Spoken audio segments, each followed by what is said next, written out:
আলেমরা জানেন এর কারণ হলো মাদ্রাসাগুলোকে আল্লাহ পাকের কুদরত সম্পর্কে পড়ানো হয়। মাদ্রাসার মধ্যে আল্লাহ পাকের জ্ঞান সম্পর্কে পড়ানো হয়, জান্নাত জাহান্নাত সম্পর্কে পড়ানো হয়। অর্থাৎ আলেমরা তারা সর্বপ্রথম কোনো আলেমদের কাছে মুতাআল্লিম ছিলেন, অর্থাৎ তালবিল ইলম ছিলেন, তাদের কাছ থেকে দ্বীন শিক্ষা অর্জন করেছেন।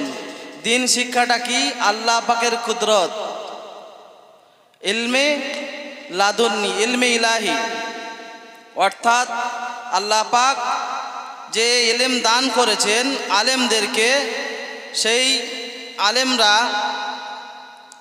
আল্লাহ পাকের জ্ঞান সম্পর্কে বেশি ভয় করেন মানব জাতির মধ্যে থেকে। অর্থাৎ